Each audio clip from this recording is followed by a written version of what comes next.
जी अखिलेश बाबू आवाज आ रही है।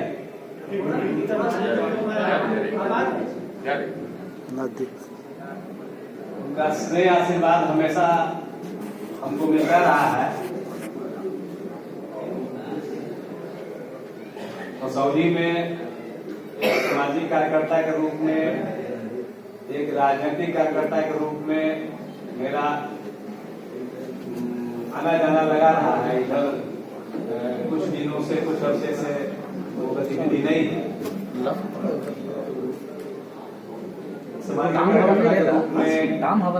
कुछ निषेधता रख लेकर मैं यहाँ आया था,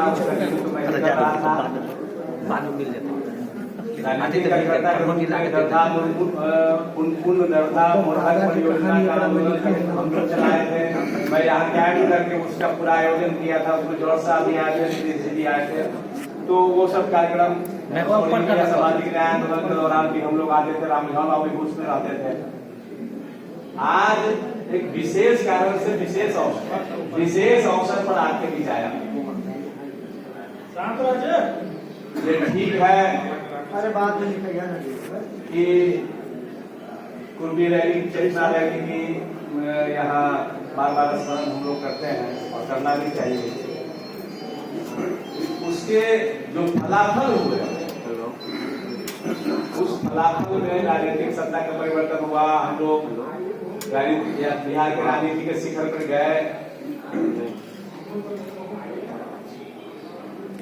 समाज गौरवान्वित हुआ, समाज की पहचान बनी। दूसरे प्रदेशों में, पूरे देश में एक मजबूत समाज के रूप में, एक संगठित समाज के रूप में, एक सशक्त समाज के रूप में ये सब हुआ। लेकिन एक दूसरा पहलू भी उसका कि जब हम शिखर पे चले गए तो हम लोग संतुष्ट हो गए और शिथिल हो गए। और वो संतुष्टि, वो शिथिलता जो है हमारे समाज को कमजोर कर, सामाजिक गतिविधियां नहीं हुई, कोई सामाजिक कार्यक्रम नहीं हुए, तो धीरे धीरे समाज जो है कमजोर होते गया। कई लोगों ने चर्चा किया कि हमारे विधायकों की संख्या कम गई है, हमारे सांसदों की संख्या कम गई है। हम तो कहते हैं कि अगर स्थानीय निकायों में आवे तो वहां भी हमारी संख्या नगण्य है। मुखिया का पद हो, सरपंच का पद हो, वार्ड सदस्य का पद हो, जिला परिषद में जो सदस्य होते हैं उनका पद हो, सब जगह हम लोग का संख्या, जो हमारी ताकत है, जो हमारा संख्या है, वो हमको प्राप्त नहीं। उसका एकमात्र कारण है हमारी शिथिलता और हमारा संतुष्टि होना कि हम वहां बिठाए रहे। तो अब इसको बदलना है, क्योंकि उस कारण से आप जो लाभ आपको मिलना चाहिए वो नहीं मिल रहा है। सत्ता से जो लाभ मिलना चाहिए या सरकार से जो लाभ मिलना चाहिए वो नहीं मिल रहा है। तो अब आपको स्थिति में परिवर्तन करना होगा, आपको सजग होना होगा, संगठित होना होगा। एक बिंदु पर तो संगठित हम लोग हैं कि भाई ठीक है, उनको बनाए रखना, उनको ताकत देते रहना, अच्छी बात है। लेकिन बाकी जो जगह है, फिर सेकेंड लाइन में कौन है? उनकी उम्र भी हो गई है। अगर वो मान लीजिए उस परिस्थिति से वो बाहर हो जाते हैं, उम्र के कारण से, कहीं और कारण से, राजनीतिक परिस्थिति से अगर वो ओझल हो जाते हैं, तो आपको संभालने वाला कौन है? कौन आपको देखने वाला है? कौन आपको नेतृत्व करने वाला है? सेकेंड लाइन कहाँ है? थर्ड लाइन कहाँ है? फोर्थ लाइन कहाँ है? ब्लॉक में भी कोई है, जिला में भी कोई है? ऐसा नहीं है, क्योंकि हम लोग शिथिल हो गए और संगठित नहीं रहे, इसलिए ऐसी स्थिति बनी हुई है। इसी मसौरी में आप लोग कितना सदस्य जिता रहे और कितना जिता रहे? ठीक है कि आरक्षण हो गया तो आपके हाथ से वो चेयरमैन का पद चला गया, लेकिन हमको तो नहीं लगता है कि जो संख्या बल आपका है सदस्यों का, उसके बल पर आप जो है चेयरमैन यहाँ बना पाते, नहीं बना पाते। तो ये पूरे बिहार में ये स्थिति पूरे बिहार में केवल भौरी की स्थिति नहीं है, फुलपुर की स्थिति नहीं है, दलरुआ की स्थिति नहीं है, पूरे बिहार में यही स्थिति है कि हम लोग वहां तो बिठा दिए, लेकिन इतने सामाजिक रूप से, राजनीतिक रूप से इतने जागरूक नहीं हुए कि हर कदम पर, हर स्तर पर, हर सीढ़ी पे हम अपने आदमियों को लाए। ट्रेड यूनियन में क्या है, अधिवक्ता संघों में क्या है, अधिवक्ता लोग बैठे हुए हैं। मसूरी के अधिवक्ता संघों का अध्यक्ष हमारा होता है, कितने लोग हमारे उस कमेटी में होते हैं। या पटना में जो हाईकोर्ट का अधिवक्ता संघ है, उसमें हमारे कितने लोग हैं। व्यवहार न्यायालय के अधिवक्ता संघ, उसमें हमारे कितने लोग हैं। क्यों नहीं है? क्योंकि हम लोग उतना सजग नहीं है, उतना सक्रिय नहीं है, और वो कला का हम लोगों ने ग्रहण नहीं किया है जिससे अपने लोगों को फिल्मी स्थानों पर बिठाया जाता है। तो उसी के लिए देखिए हम लोग नव जागरण अभियान चलाए कि हम लोग हर स्तर पर, हर सीढ़ी पर, हर संस्था में, हर संगठन में, चाहे वो शिक्षकों का हो, वो अधिवक्ताओं का हो, डॉक्टरों का हो, आईएमए नाम कहाँ, आईएमए नाम कहाँ नहीं है।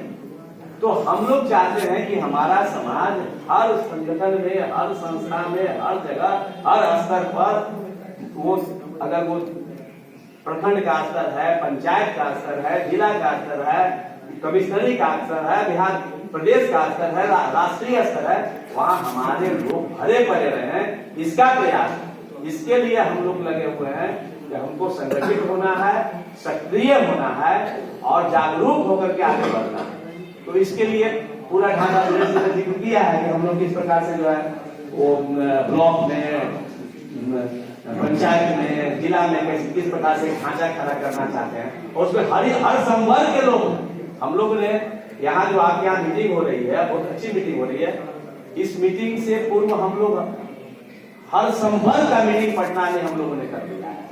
हम लोगों ने मीटिंग इंजीनियर्स का कर लिया है, डॉक्टर्स का कर लिया, अलग अलग अधिवक्ताओं का कर लिया, छात्र नौजवानों का कर लिया, महिलाओं का कर लिया, वो बिल्डर्स और ठेकेदारों का कर लिया, शिक्षक और शिक्षण संस्थान चलाने वाले लोगों को कर लिया। इस प्रकार से हम लोग हर संवर्ग का मीटिंग करके उनके अच्छे लोगों को, उनके सक्रिय लोगों को हम लोग अपने साथ जोड़ लिए। आपके संरक्षक हैं डॉक्टर प्रसन्न कुमार सिन्हा, नाम सुने हैं, जो कि महिला पटेल छात्रावास के संस्थापक। आपके संरक्षक हैं डॉक्टर लाल बाबू सिन्हा, जो श्री राम नर्सिंग होम, बहुत विख्यात चिकित्सक भी हैं, विख्यात समाज सेवी भी। आपके अभी हाल में हम लोगों ने डॉक्टर आशीष रंजन सिन्हा जी को भी अपना संरक्षक ने चुन लिया है। उन्होंने भी अपनी सहमति दी है कि जैसे कहेंगे, जो पूर्व महानिदेशक पुलिस डीजीपी, नाम सुने हैं ना, उनको भी हम लोग का संरक्षण प्राप्त है। तो इस प्रकार से अच्छे लोग जुड़ रहे हैं। इसकी आवश्यकता हर कोई महसूस कर रहे हैं। तो आप लोग सभी मेरा अनुरोध है कि आप लोग भी जो आप लोग के मन में चलते रहता है, इसका कैसे निवारण हो। कई साथियों ने यहाँ बहुत अच्छी बात कही, बहुत चीजों का जिक्र किया। उसका निवारण एक ही है कि आप में सक्रियता हो, आप में संगठन हो, आप जागरूक रहे, हर क्षण जागरूक रहे, हर स्तर पर जागरूक रहे, आपका उसी समाज का विकास होगा और कल्याण होगा। और विशेष रूप से मैं एक बात बताना चाहता हूँ, ये जो सभा है लगभग 150 लोग इस हॉल में, भारत की आबादी है, आबादी का 80% नौजवान है, अब 20% बुजुर्ग लोग। इस हॉल में 80% बुजुर्ग हैं और 20% नौजवान। ये जो अंतर है, इसको पाटना होगा साथियों, याद रखिए। इस अंतर को पाटना होगा। 80% को रहना होगा हॉल में और 20% बुजुर्ग को रहना होगा। और वो नवविंद्र बाबू गुजर गए, अखिलेश बाबू भी बूढ़े हो चुके हैं, श्याम सुंदर बाबू भी गुजर गए। ये लोग हम लोग की प्रेरणा के स्रोत हैं, समझ गए ना। उनसे प्रेरणा लीजिए, अभी भी लगे हुए, मानते नहीं, समाज से लगाओ। तो नौजवानों को भी आना होगा सामने, उनको भी मोर्चा संभालना होगा। और ये हम लोग जो इस पर जो देख रहे हैं लोग ना, इन लोगों को पीछे चलना है। इनको तो आप इतना सक्रिय हो जाइए कि ये लोग परामर्शदात्री मंडल में चले जाए, अडवाणी जी की तरह, समझ गए ना। इसलिए आपको आना होगा। और एक बात और मैं कहना चाहता हूँ कि महिलाओं को देखिए, यहाँ 3 और तो 5 महिलाएं, वो भी सब बाहर से आई है, यहाँ के स्थानीय शादी है। संजू जी को अगर आप ले लीजिए तो एक वो है संजू जी भी ऐसा, क्योंकि मायके इनका यहाँ है तो कह सकते हैं यहाँ रहना कितना चाहिए था 150 में 75 है, कितना 30। तो ये अंतर, इस अंतर को भी पाटना होगा, इसलिए कि वो ज्यादा जरूरी है, क्योंकि आप सबको मालूम है कि हर स्तर पर आरक्षण हो चुका है महिलाओं का, और भी 50% आरक्षण हो चुका है। तो आपकी महिलाएं जब घरों में रहेगी, आपकी महिलाएं जब पढ़ना में रहेगी, तो 50% जगह से तो ऐसे ही आप बाहर हो चुके हैं। उसके बाद 50% में है फिर एससी का है, एसटी का है, फला है, लेकिन आप है ना, आप कहीं नहीं बचिएगा। इसलिए ध्यान रखिए, महिलाओं को जबरदस्ती खींच के लाइए, बैठकों में लाइए, धरना में लाइए, प्रदर्शन में लाइए, मंच पर लाइए और उनको आगे बढ़ाइए। ये करना ही पड़ेगा आपको, पुरानी मानसिकता को त्यागना पड़ेगा। अगर समाज में एक सशक्त समाज की स्थापना करना है, एक मजबूत समाज की स्थापना करना है, तो आपको पुरानी मानसिकता को त्यागना पड़ेगा और महिलाओं को आगे लाना पड़ेगा, क्योंकि सरकारी प्रावधान भी हो गया। और अब तो देखिए, आप तो सुन ही रहे हैं कि विधानसभाओं में और संसद में भी जा रहा है आरक्षण, तब आप कहाँ रहेंगे? तो आप कहीं नहीं रहेंगे, आप शून्य पर चले जाएंगे। महिलाओं को निकाल के लाइए। और तीसरी बात, 12 फरवरी का बहुत जिक्र हुआ है। 12 फरवरी हम लोग के गौरवान्वित करने वाला दिन है ना। हर आदमी 12 फरवरी 94 का जब जिक्र करता है तो गौरव का महसूस करता है, रोमांचित हो जाता है। तो इस 12 हम लोगों ने ऐसा निर्णय लिया है कि हर 12 फरवरी को हम लोग पूर्वी चेतना दिवस मनाएंगे बिहार के स्तर पर। इस 12 फरवरी को जो हम लोगों ने तय किया है कि शिवाजी महाराज की मूर्ति पटना बिहार के धरती में कहीं नहीं। शिवाजी महाराज की प्रतिमा, जो हम लोग हमारे गौरव पुरुष हैं, जिसके वंशज करके हम लोग छाती को चौड़ा करते हैं, उनकी प्रतिमा बिहार के धरती में कहीं नहीं। तो पटना में शिवाजी महाराज की मूर्ति, जैसे गुजरात में नर्मदा के किनारे सरदार पटेल की जो मूर्ति लगी हुई है, स्टैच्यू ऑफ यूनिटी, उसी प्रकार की मूर्ति गंगा के किनारे हम लोग मेरीन ड्राइव पर, गंगा पथ पर हम लोग उसी प्रकार की मूर्ति लगाना चाहते हैं शिवाजी की, वो राष्ट्रीय स्वाभिमान के प्रतीक हैं। शिवाजी महाराज हमारे राष्ट्रीय स्वाभिमान के प्रतीक हैं। तो राष्ट्रीय एकता का प्रतीक वहां गुजरात में नर्मदा के तट पर, और राष्ट्रीय स्वाभिमान के प्रतीक यहाँ गंगा के तट पर बिहार में होना चाहिए। इस मांग के लिए हम लोग वही मेरीन ड्राइव पर जहां उनकी मूर्ति की स्थापना करवाना है, वहां हम लोग 12 फरवरी को इकट्ठा हो, और इतनी भारी संख्या में इकट्ठा हो कि सरकार हमारी मांग को मानने के सरकार राजी हो जाए। ऐसे चिट्ठी हम लोगों ने दे दिया। कोई भी शासन प्रशासन, आप मान के चलिए, माँ भी बच्चा जब तक नहीं रोता दूध नहीं पिलाती है। आप भी जो अपना मांग नहीं रखेंगे, जोर जोर से अपनी आवाज को नहीं बुलंद करेंगे, तो कोई भी आपकी बात नहीं सुनेगा। इसलिए सरकार हमारी है, अच्छी बात है, हमारे वो अपने हैं, लेकिन उनको भी बताना होगा कि हमारी समस्या क्या है, हमारी मांग क्या है, ताकि अगर उनको बनाने का इच्छा भी हो तो उनको दिखाने के लिए हो जाए कि वो कितना डिमांड खत्म होने पूरा किया है। तो सबके ना मुख्यमंत्री है, केवल आपके तो मुख्यमंत्री नहीं है। इसलिए हम लोग इतनी भारी संख्या में वहां चले, इतना जोर से आवाज बुलंद करें कि शिवाजी महाराज की मूर्ति की स्थापना वहां उसी प्रकार हो।